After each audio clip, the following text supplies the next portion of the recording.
Can everyone see the presentation all right there? You can see it, Park, yeah? Yep. Great, thank you. Okay, so my name is Michelle Harte and I'm the Child Safeguarding Officer within the GA.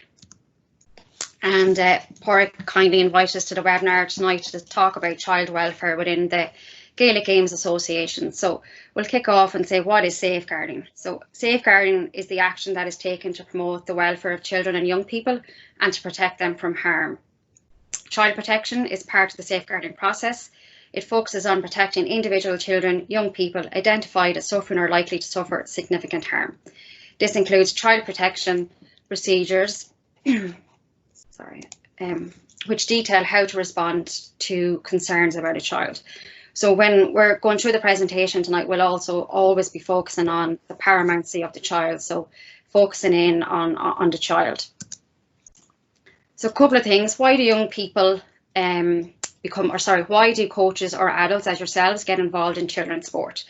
So to give something back, because of enjoyment, their son or daughter or there's a relative playing, they want to get involved in the community. They've finished playing themselves and they want to stay involved by coaching, or they're looking for a new challenge. Why do young people play handball? To learn new skills, to make new friends, to be part of a group, to win and be successful, to experience excitement, face challenges, action, to have fun. And something that we would always be looking at is the role of competition versus fun. So making sure that while there's still that competitive element, that the child is also still there, ensuring that they're having fun and enjoying their sport. A couple of reasons as to why young people might drop out of sport: overemphasis on winning, not getting to play, didn't feel good enough, lack of time. They feel that the training maybe is boring. They're looking for more fun and success in other sports. School or work and study taking priority. They might have taken a dislike to the coach, or they're not receiving support from home. They prefer to do other exercises on their own or for the same health benefits, and possibly because they're not achieving some level of success within their sport. So we'll go through some of the legislation elements then around safeguarding. So Children's First Act 2015, which means now that there's a couple of requirements on a club around a club risk assessment and a child safeguarding statement, which I'll talk about later on, but also as the role of a coach or a person who's working with young people must now have attended safeguarding training before they take up that role. So this document here that says Children's First Act, that's the legislation, which talks about where a club must have a risk assessment and a safeguarding statement. And then this is the guidance document, and the two of them go hand in hand together. So legislation and associate directives from Children's First is that you must adopt and implement the Code of Behaviour Underage, conduct a risk assessment and display a child safeguarding statement at club, county and national level. And so the risk assessment is defining a risk of harm, of abuse to a child within your organisation. So we have templates for that we would provide on our website, and a club is asked to complete that. So the last time you would have been asked to complete that would have been last November as an updated. So the Act came into place in 2018 and it was it has to be done on a 2-year basis. But last year we changed our child safeguarding statement or updated it, so there was a risk assessment as part of that again. I'll show an example of the child safeguarding statement, but again it's a child safeguarding statement around the policies and procedures that a club must have in place, one of those being the Code of Behaviour Underage, but also around your reporting procedures that you may have to implement if a child discloses information around that they may have been abused, either within or outside the organisation as well. And that's completed at club, county and at national level. As I said, about clear reporting procedures in place around allegations or concerns of abuse received. Appoint a club designated liaison person at county and national level. So every club must have a designated liaison person, and that person is responsible for reporting a concern to TUSLA or to the Gardaí. So again, if a child discloses information to you. There would be one at county level, and then Gearóid would be the national DLP for GA handball and for GA as well. And deliver relevant child safeguarding training. So as part of Children First then, you have to, if you're taking up a role working with young people, you must attend child safeguarding training, and that's part of the Act. Implement clear defined methods of recruitment, and which I'll talk about later on as well, and continue to raise awareness on children's safety and welfare within the club. So recruiting adults to work at underage level. So coaches who work with underage players are recruited as part of procedures including vetting, which is a legal requirement, local knowledge of person and references. So following up and asking a coach for a reference that they may have worked in a previous club if they're a new person or that, or if they've worked with another team. Must comply with the Code of Behaviour underage and maintaining appropriate levels of behaviour in our work with children and young people. So the Code of Behaviour underage is the overarching document, and our maintaining appropriate levels of behaviour in our work with children and young people is Section 3 of the Code of Behaviour underage. Required to attend a relevant Gaelic Games child safeguarding training workshop, and required to have completed a basic coach education qualification. So those are 3 requirements that we would always make sure that all our coaches have. One being vetting, child safeguarding, and a coach education qualification. Vetting and child safeguarding are legal requirements. So vetting requirements. A relevant organisation such as the GAA handball should not permit any person to undertake relevant work or activities on their behalf unless they receive a vetting disclosure from the National Vetting Bureau in respect of that person. And the same applies for Access NI. So when in your clubs, if you're recruiting coaches and mentors to work with your underage, they cannot take up that position until they have been vetted. The Vetting Bureau issued the GAA in Croke Park with a vetting disclosure for every person that applies to be vetted. And it will state, nil if there's no convictions recorded against the applicant, or if there's any convictions recorded against the applicant, it will state what those convictions are. So that's what they mean by a vetting disclosure, and that's issued for everyone. And the same applies for Access NI then for vetting for the 6 counties in Northern Ireland. Club Children's Officers then, it's the role and responsibility of the Club Children's Officer to ensure vetting and safeguarding training is completed at club level. I'm sure you're familiar with the vetting site, the process, and how to apply for vetting. So I just did a print screen of what the vetting site looks like. So the association would be handball, and you're just picking your county board that you're affiliated to, and the club that you're involved with. We made a change recently to the vetting site, and we now have a drop-down list.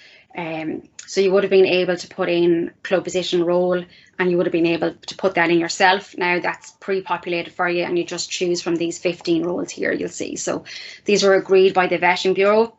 So they were receiving some applications that might have said parent or manager, and they were saying it has to relate to, you'll see where it says here, with players 18 years and under, and they wanted it clearly defined. So we worked with the Vetting Bureau on the 15 titles that they would approve for vetting, and it's coach and manager.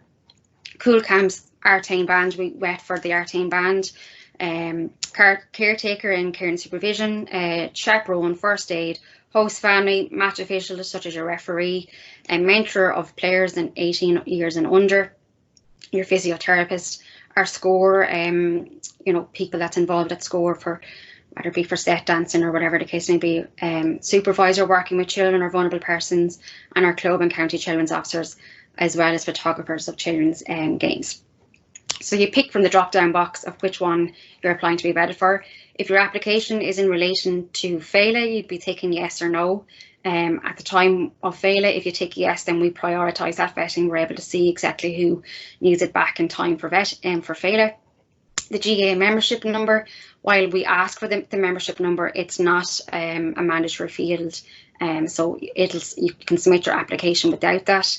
The first name, then surname, your date of birth, email address, and it also then asks if you're going to upload your ID documentation onto the site or not, and then you just click submit. You get a reference number back, and then that's processed by ourselves in Croke Park.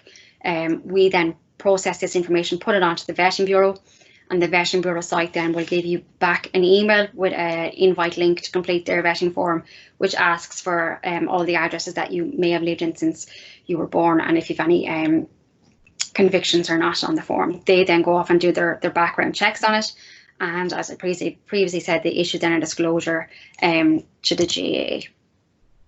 So how are people vetted? I've just explained. If you work in a number of other sports or youth organisations, will that vetting suffice to work with GAA handball? No, it won't. Unfortunately, you have to be vetted for the organisation that you are involved with. So if you were vetted through the FAI, you will still have to be vetted through the GAA to work with handball. Handball and GAA vetting is the same. Yes. So if you were vetted, so if you're a GAA coach and involved in a GAA club, and then you want to become involved in the handball side of the club, that vetting will suffice. It's the same for Camogie and LGFA. The one vetting will suffice, that we recognise each other's vetting. How long does it take? It roughly takes about 2 weeks to be vetted, but it really depends on how long it takes the applicant to complete the vetting bureau form. So when we copy and paste the vetting bureau, when we copy and paste the information onto the vetting bureau site, the applicant receives that email. They have 30 days to take up that invite. If they wait the 30 days, then it's going to take longer. It's obviously going to take 4 weeks or more to do it. How long does it last for? It lasts for a period of 5 years. How will I know the outcome? So you will get an email from the vetting bureau to say that a vetting disclosure has been issued to the GA, and then once we deem the person suitable to work with children, you'll get a vetting acceptance letter. Or if we deem that you're not suitable to work with children, then you will receive a vetting rejection letter. I'm already vetted, I think, so how would I go about checking that? I just contact ourselves at evetting@gaa.ie, and we can check if you've been vetted through ourselves before. Is it all online? Yes, it's all online, apart from an ID form that the applicant fills out, and that's a paper form that's printed out. The applicant completes it and gives it to their club children's officer, and the club children's officer then retains that information along with their ID documentation. And that's a requirement by the vetting bureau. They want to make sure that the person is being identified at club level, that they are who they say they are when they're applying for vetting. I've no email or broadband, so how do I apply to be vetted? We would ask that you work with someone in the club, whether it's your club children's officer or your club secretary, and that they can assist you in the process to be vetted. Is it confidential? Yes, it's confidential, so no information is shared with your club. So if you're concerned that there is a conviction, rather it was a driving offence a couple of years ago, and you don't want the club to be aware of that information, we wouldn't share that information with the club. It's confidential with ourselves in Croke Park. Who decides if you get a vetting acceptance letter? Again, it's you're deemed suitable, that would be Gearóid or myself that would be looking at your vetting disclosure and deeming whether you're suitable or not to work with children. And what information does the club get about the application? So it's slightly different for handball. The notifications go directly to handball. So once you apply to be vetted and you tick the box that it's a handball club, handball receive at national level receive confirmation that you've applied to be vetted, and the same then when you get an acceptance letter, it's given to the applicant obviously themselves, but notification goes to handball at national level. So our code of behaviour underage. So as I said, the code of behaviour, this blue a CD that we have of the overarching document, which talks about how we recruit our volunteers and transport guidelines and all that, and that's the overarching document. And then this green booklet here is how we work with children. So for our young players, our coaches, supporters, parents, guardians, referees and clubs, it has a section each for those. So about the appropriate levels of working with young people and what a young player should be respecting their coach, the referee, etc. And that's section 3 of this document, the Code of Behaviour Underage. So appoint a club children's officer as per your association's rules. Maintaining appropriate levels of behaviour, working with our children and young people. Child safeguarding statement, is included now in our code of behaviour as well, but it's now a legal requirement to have a child safeguarding statement on display. And sorry, apologies, I should have said that's signed by your club children's officer, but you would go to your club executive, and they are obviously ensuring. So I'll show an example later on, but it's been adopted by your club executive. So the code of behaviour gives some general guidelines around transport, hosting away trips and overnight stays, general supervision around the ratios of numbers working with children, recruitment of coaches working with underage players, around vetting, our safeguarding training and our coach qualification. It also has information around communication with young people and our social media guidelines. If there's a breach of the code, so if there's a breach deemed by either the player or a coach, there's disciplinary procedures then that can be dealt with as part of the code. And it also includes an anti-bullying policy and statement. So the role of the children's officer and the role of the DLP. So just some key points. The role of the children's officer is to implement the code and deal with breaches of the code of behaviour at club level. They influence policy and practice around child safeguarding and child protection. They oversee Garda vetting and access NI, ensuring that our coaches and members are vetted and child safeguarding training is completed, and be a source of contact for the coach, the committee, the young person and the parents as well. So that people at the club level would be aware as to who the children's officer is if they have a concern, or if there's an issue that they need to have a chat or a breach of the code, that they will go to the club children's officer for it to be dealt with. The designated liaison person then deals with and facilitates allegations and concerns of abuse. We have a new revised document guidance for dealing with and reporting allegations and concerns of abuse, and that goes through the role of the designated person and how they would make a report. So if a child discloses information to them around possibly that they've been abused, then a report needs to be made if it meets the threshold of grounds for concern, if it meets the grounds for concern to be reported to TUSLA, and we would ask that they would also let ourselves know within the GA in case there's action to be taken around possibly debarring a person. Submit the report to the statutory and required to send it to the mandated person. So a mandated person is different than the designated liaison person. Again, it's part of the Children's First Act, where you are required, as in an organisation such as the GA and Handball, for a person who is employed and is working for child safeguarding, such as Gearóid. He is the mandated person within the GA, LGFA and Camogie, and Handball would be John Kelly would be the mandated person within. So they're separate because while if you have a concern, you should be reporting it to your designated liaison person. But if the mandated person, they have a role and responsibility, they have a legal requirement to submit that information to TUSLA. So role of the club children's officer. So they must be a member of the club executive. Again, I talked about promoting and implementation of code of behaviour underage and maintaining appropriate levels of behaviour. They oversee the risk assessment and the child safeguarding statement at the club level. The chairperson would sign the risk assessment. That doesn't need to be put on display, but it should be kept and stored within the club. And the child safeguarding statement is signed by the club children's officer, adopted by the club executive, and put on display in a prominent place within the club. Identify training needs and facilitate delivery of safeguarding 1 workshops, and influence policy and practice in the club in order to prioritise young people's needs. We've already spoke about them overseeing and implementing vetting within the club. They retain the ID documentation at club level as part of the vetting process, and they facilitate and deal with breaches of the club code of behaviour. So they promote greater consultation with young players and participation by team and club activities and planning. So if a young person has a concern or they feel that they're maybe being hard done by a coach or whatever the case may be, then they will go to the club children's officer.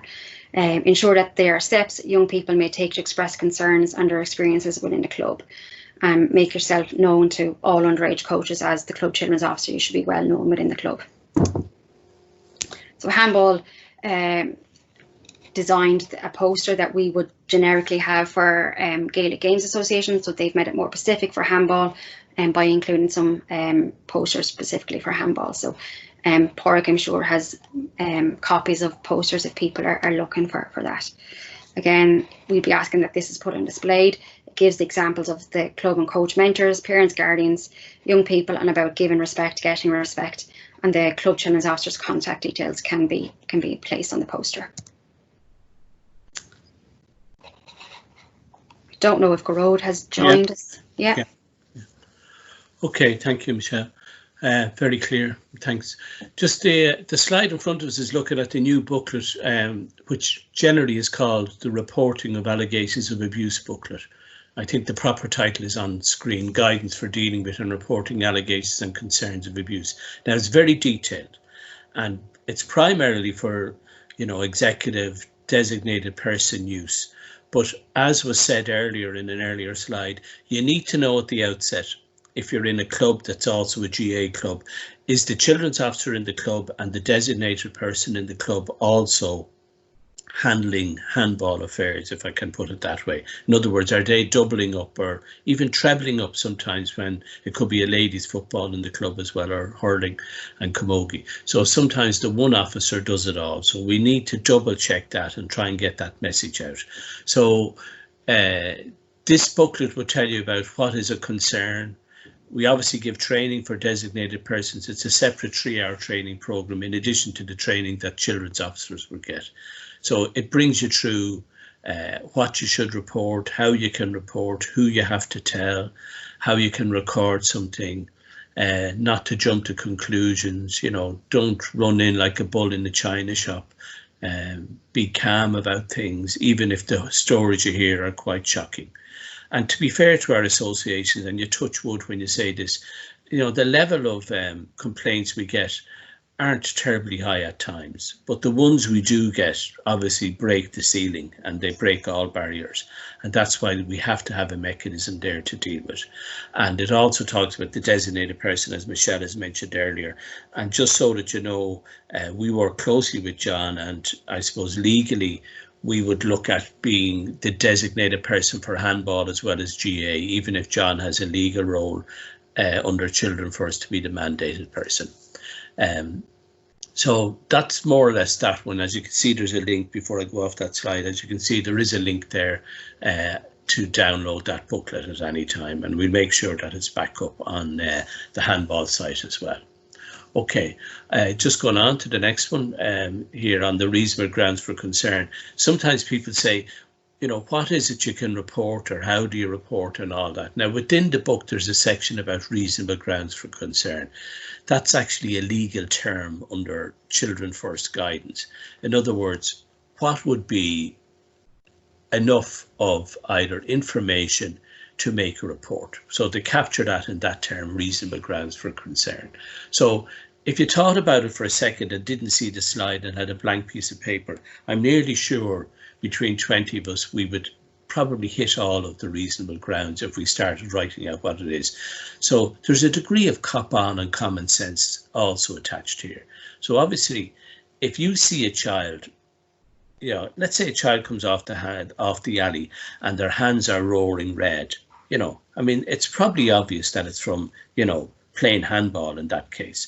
But if you see a child that has, unnecessary or unexplainable bruising on them, some people say, oh, there must be something wrong. And that's where we caution people during training to say, hold on, don't jump to a conclusion. Let's find out. And you find out sometimes by, asking how the child is. You find out sometimes by asking the parent, and sometimes you find out as well by asking the child. And we would train people, you don't do this on your own. If I was the designated person in a handball club, I'd still have somebody with me, so that not just as a witness, but it's not always appropriate that one person goes off trying to do inquiring. And there's a big difference too as well. We often inquire, but we don't investigate. We leave all the investigation north and south to the statutory bodies. We don't do it. We may collate the information, we may pass it on, and sometimes that's all we end up doing, because they take the case off us then, or they proceed with it, and it may come to nothing. The injuries you see or the bruising may be as a result of something else that happened outside of sport, hijinks or anything jumping over a wall, anything at all. So it may not be what people think. But we always say as well, there is no harm in recording what you see, because in most cases where there are bruisings and things like that, it's a pattern. It's a pattern that the statutory authority, like say TUSLA or the Gardaí or the PSNI, would be looking for. Is there a pattern of injuries? Is there a pattern of marks on a child, etc.? And they have trained people to talk to them, and we pass it on to that. So as you can see, if you think a child is in immediate danger and you cannot contact TUSLA or the Social Trust up north, Social Care Trust, that you actually contact the Gardaí or the police. And always, and this is what we have to remember when we leave tonight, always when you make a report, you also report back to handball or to the GA, and I mean to handball in Croke Park and to GA in Croke Park as well. And as Michelle said earlier, we need those records because we may have to stand an adult aside, or we may have to record it and go to our indemnifiers because somebody could be suing us. And they won't be suing us today. The case mightn't come forward for another 5 or 6 years, or if it's a child, they can wait till they're 18 till they actually initiate a court case. So we have to record it, keep it, file it, and keep the file up to date. Okay, just moving on from that. This is the child safeguarding statement that Michelle mentioned earlier, one of the roles of the children's officer. So if you're in a GA club, the statement that they have may and probably does suffice. Now that statement should never be put on the wall until you do a risk assessment, and we have the document that allows you to do a risk assessment. In other words, you look at everything you have. Like in my club, we've an outdoor hurling wall, for example, and people play handball on that as well. So an immediate thing and a difference there is that it's outdoors. It's accessible at 11 at night and 11 in the morning, even if you lock the front gate. People can get into it from whether it's Timon Park or the side road or the school next door. So you include that in your risk assessment. In other words, you must record that there is a risk when people aren't around the club that somebody can access the wall and play on it and maybe come to an injury. And you need to be careful and record all of that. And incidentally, we actually have a question later, a late question on people accessing our handball facilities outside of ours, etc. So you put that in. And other things that are in it are, we have a code of behaviour, which I suppose outlines the behaviour we expect from everybody. We have good training programs, and if you're a children's officer or if you're a coach of underage, you must be going to safeguarding training. You must, which is now available, as they say, as a virtual workshop online by people, live interactive course as well, to replace the face-to-face we used to do before COVID hit us and all that. So it's worth your while having a look at that statement, and it should be on the wall. And this isn't good practice. The law actually says in the 26 counties you must put the statement on display, and it must be signed by the relevant officer, which is the children's officer in the club. So it could be the GA person or it could be the handball person, but you know, read it and at least it tells you what it says. And it's like a commitment. We're saying in our club that this is what we do to try and keep children safe from harm. That's what it's about. And you notice I used the word to try. We can't be 100%, but we must make the effort, and it must be an honest effort. And if you don't have the statement on display, do you know you're actually breaking the law? And someday, it won't be soon, it might be next year starting it, but we will find from time to time that TUSLA may choose to do on-site visits. And they look for the statement, they'll ask who are the officers, they'll probably ask to meet them as well, and they'll ask for a record, if you have it, of any incidents or concerns that were brought to your notice during the year. So that's the statement, if you want to have a look at that. So I suppose the shared objective we all have, and we share this with ladies football and camogie rounders, handball and GA share this one as well, and that is that, you know, children, and we're talking primarily, our game is children. That's our work from 9 to whatever else it finishes it at night. And our game is to look after, as far as possible, the welfare and safeguarding of children, so that they're safe when they come to us, that they enjoy the game. And if you got those two together as a mixture, it's a splendid mix, because it allows a child to come to our club happy in the knowledge that they're safe And if you look at them and they're enjoying it, you're more than halfway there. And they won't enjoy it, for example, if you have a coach that's on their case all the time, or is top heavy or over the top. They won't enjoy it if you have a parent who's driving them down, forcing them to play, bringing them off to another alley afterwards to do extra training, watching them, criticising their point score, how they played, how they weren't good, etc. They won't enjoy that. And that's where sometimes a good coach can intervene and say, look, the kids are here to enjoy, we'll improve their skills, and after that we see how they develop. So that's our, as they say, our shared objective. Excuse me. So we have a few questions. Will we hit some of the questions now? Yeah, may as well. Yeah, Harry, we're all right in that. Yeah. Yeah. So before we get to this one, there was one came in late. Okay, and we were actually wondering what we do about it, and I phoned Sinead Levy, who's looks after player injury and insurance matters, and the one that came in was, what do you do in the event of a father turning up in the alley? And it didn't say indoor or out, but turning up in the alley with their son and another boy outside of club hours. In other words, let's say early on a Saturday morning, maybe at 8 o'clock, or maybe some evening like we have this evening, a lovely evening, hopefully where you are, and it could be when the club is closed or something like that. Now, what do you do? Are they insured? Well, they're insured by public liability because you're on the club premises. But after that, I suppose, after that they are winging it a bit and they could be facing difficulties. So Sinead says, like you would see in any car park, you must have an owner's liability notice, which is, she can actually give you the wording if you want it. It's up on their website. So it's the type of thing you'd see when you park your car.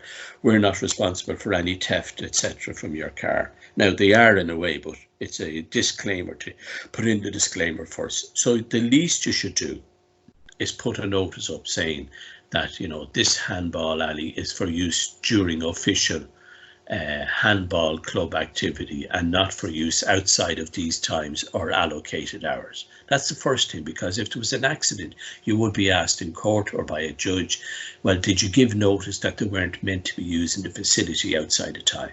And that's you doing it, even though you can't be there to see the people. And the second thing that came up when we were having the conversation with Sinead earlier on was that if that's a club member, and you know it's Gearóid with his son and his son's pal, and I'm a member of the handball club, I should be told not to be there. And if I continue doing it, you as a club should make an issue of it, and it will be seen as a breach at least of our code of behaviour. And I should be called in and told it doesn't continue, Gearóid, and if it does continue, we'll take action against you. So deal with it firmly to avoid the possibility of having an accident and having to pay for it. And I suppose there may have been a hint in the question, should we worry about the fact that Gearóid or Tom, or whatever his name is, with his son, is also looking after someone else's son? I hate to say this, but the parents of the other son are probably delighted that you're looking after their child. And unfortunately, that never really becomes an issue. It doesn't. So there's no harm in being vigilant, but generally speaking, that isn't the issue that arises. I'll go to question 1 on screen. Okay. Do you see any changes to child safeguarding policy going forward due to COVID-19? Okay, well, one of the first things is, and through Michelle is a member of the COVID Educational Committee, but we were making plenty of inputs of late into the documentation that was arising, and that is now up on screen, and our full return to safe play and our education materials are all available. And incidentally, there's one document there on safeguarding, and there's another one as well for parents, which are probably well worth looking at in the context of tonight's input. So we need to be careful that we don't confuse COVID roles with safeguarding. And a classic one is the supervisor. Say the underage supervisor in a club. People think, does that person have to be vetted because they're working with underage?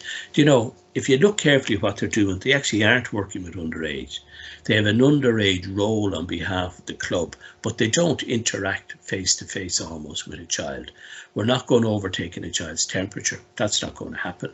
You know, we're not there checking up on a child. And if you were an underage supervisor and you saw that the drills that say went back tonight on a field, or say you saw a child, a number of kids in the handball alley together, and they weren't doing social distancing or just carry on was happening, whatever, the supervisor should talk to the person in charge of the children.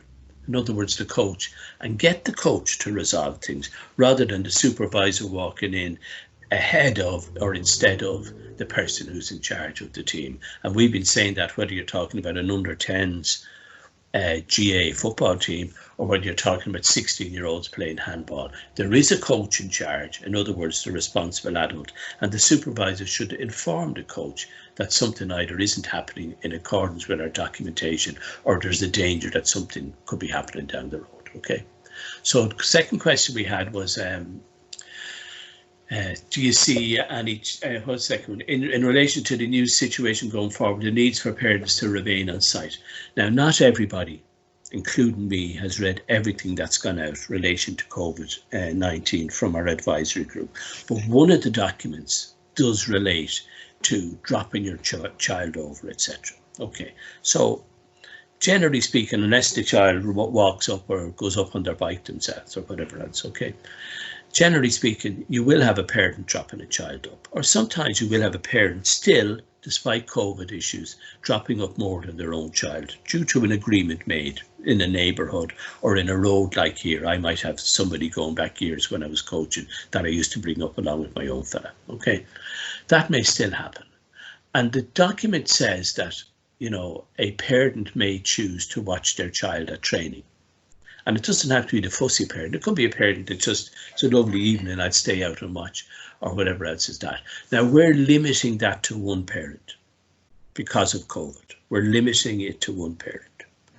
And whether it's the parent that has to be there because they think they have to be there, or whether it's the parent that really has to be there because maybe the child is very nervous or has a nervous disposition, or the child might say, Dad, I want you to hang around because the coach is always shouting at me, just for argument's sake. We're saying that the parent should stay in their car and away from the activity, okay? And the question then that were asked in light of all of that, the need for parents to remain on site, is there an official view on it? Well, look, we don't support more than one parent in the context of the COVID document, okay? And we're also saying that if parents are on site and I go down tonight and I'm watching my young fella maybe play or something like that, I shouldn't be going over and rubbing shoulders like I was last February with people saying, do you think we'll have a government by Saturday? What's the story? Or what do you think of the new COVID thing? Do you think we'll have championship in October? Stay away. Times have changed. We'll get to those discussions later on when matters improve, but we're warning parents to be very, very careful. And again, the COVID supervisor will have a role to ensure that the parents adhere to that. Okay. The third question I think that we had was what reference would be best to look for when checking out new coaches? Well, Michelle spoke about recruitment. Okay, part of our code of behaviour.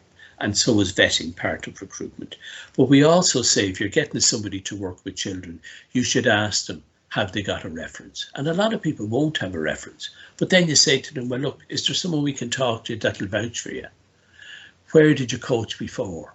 And they say, well, I coached before in Galway. I was with Salton, Knocknacarra, or I was up in Ballinrobe or Athlone or down in Kilkenny. Ask them the club and just say, would you mind give me the name of somebody, because we always do this for good practice, so that I could ring somebody and ask them how they get on with you. I hope you don't mind. Now, it might be a little bit embarrassing for the coach, and they might say, well, I never thought you'd be doing this. And you say, well, that's our practice. We like to do things very thoroughly in handball. And they give you the name. And what I'm saying is, if they give you a name and a number, please call the person. The phone call could be for a minute and a half, and then the next thing the fellow on the other side or woman on the other side will be saying to you, how's things in your club, how many players do you have, and all this. You talk about something else. But it's important to do it. And I'd say this from my role in the GA and other roles prior to that. It used to really amaze me the number of people that had come to you, and I'm doing less and less of it now, and ask you for a reference and say, I'm going for this, I'm going for that. 2 weeks ago, I gave a reference to somebody because they're going to do a master's in their degree. This person has a sports related degree, and I heard that the person got in. I was her referee. I heard nothing. Now, to me, that's wrong. She would have got a glowing reference, okay? But they should have called me, okay?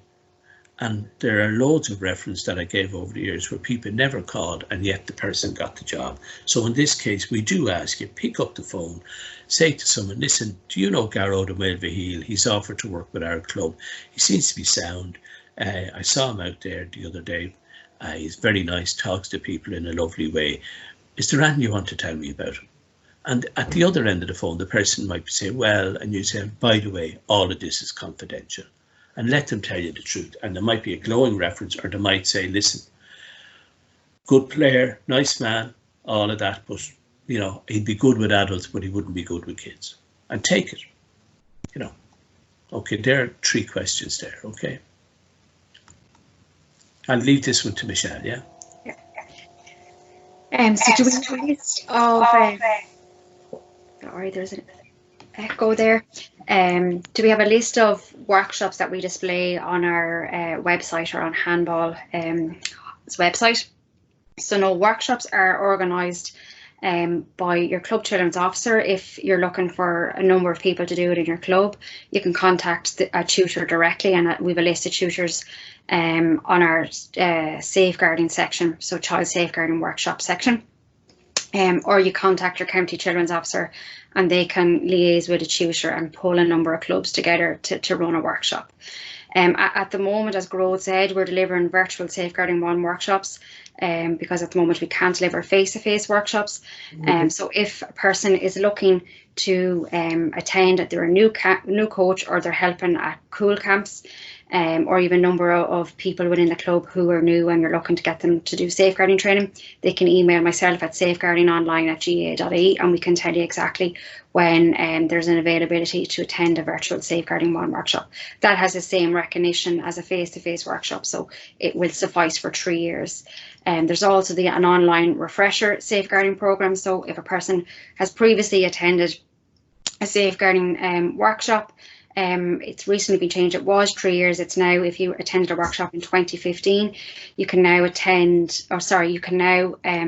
visit the safeguarding section of our website and you'll find a refresher. I can send it on to Park, who can circulate it either, where you can get the link for the refresher programme, safeguarding refresher programme, and that then brings your training on for another 3 years. We had a question around parental consent for players for photographs. So yes, as part of the code of behaviour underage, you must receive parental permission from the parent, and we advise that this is taken at the start of every club year, and it's part of the club youth membership form. So when a person, you're signing up as your child to be a member of the club, this is the section here. I'm aware that my child's photograph or video image may be taken while attending or participating in games or activities connected with the club, and I consent to it being used in the promotion of Gaelic games, print, online, digital and social media mediums of communication. And that will be a tick box. So if a parent ticks, then they're given permission for photographs to be taken and used of their child, or they can opt out and not tick the box and then they're not given permission for parent. But yes, it's included in the membership form and we should be receiving parental consent. We do hold a list by the GA National Children's Office, hold a list of all safeguarding training that has taken place, and if a club needs to check to see if a member of their club has completed the safeguarding training, again they can email myself and I can provide a list to the club children's officer, or I can confirm if there's an applicant that they're looking to see. And my email address is michelle.harte, Harte, @gaa.ie. Just on that one, Michelle, and people may worry about GDPR, we're allowed share the list because it's a legal requirement to do the child safeguarding training. So don't worry, it isn't a breach of GDPR.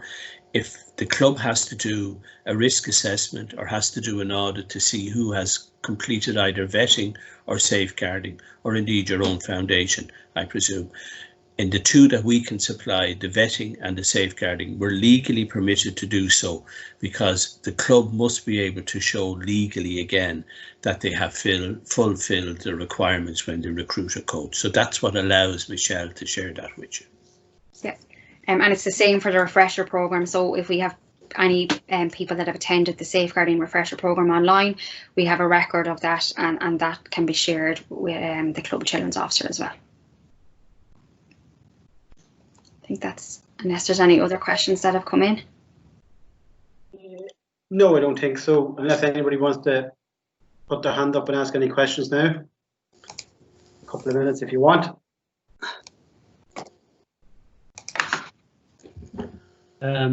Michelle, we are obviously, with the current circumstances, the schools that we usually liaise with, particularly our primary school, where we would have done coaching throughout the year for handball. Obviously, with the given circumstances, there'll probably be no face-to-face coaching in schools in semester one anyway.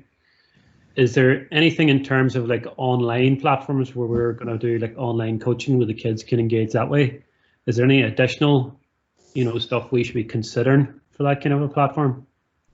Yeah, we can send you on information in relation to it. It's taken place, I suppose, before clubs got the go ahead to go back from tonight for adult. But yeah, there has been online training sessions where a club can organise. So the coach can have their camera turned on and can be demonstrating a skill to the children involved in it, but the kids wouldn't have their cameras turned on. So it's one way. So the participant can see the coach, but you can't see the participant giving back and that's a recommendation from TUSA as well, that it's one-way communication. But yeah, you can deliver online coaching. Does that answer? Yeah. Yeah, it just makes it very difficult from a coaching point of view when you can't see the child actually completing the skill, I suppose, for the coaching points. But yeah, one of the problems, just Gearóid here, one of the problems is that TUSA have based this on classroom teaching, okay?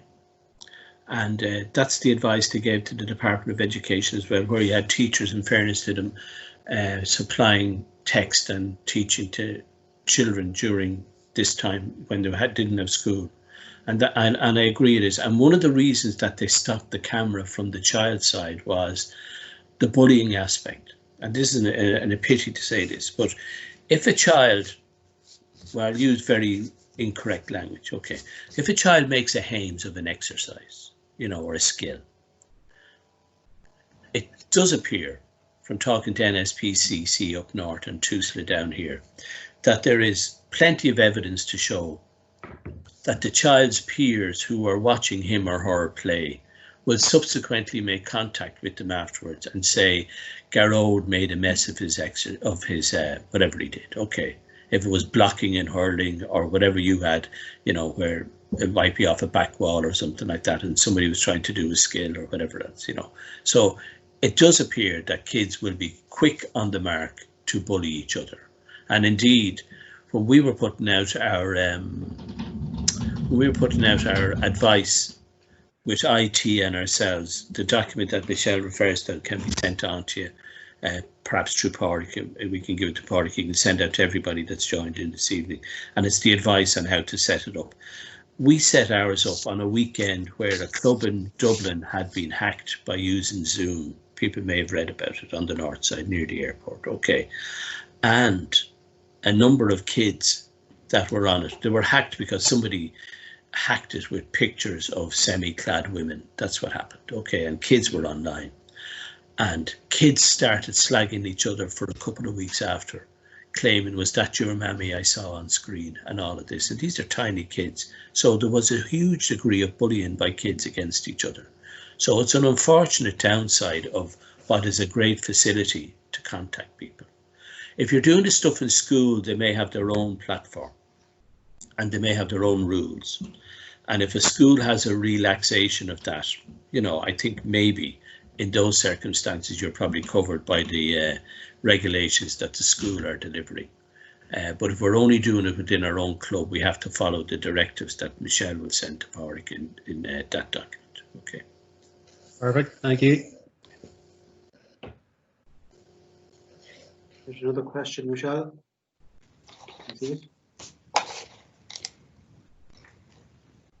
An online safeguarding course.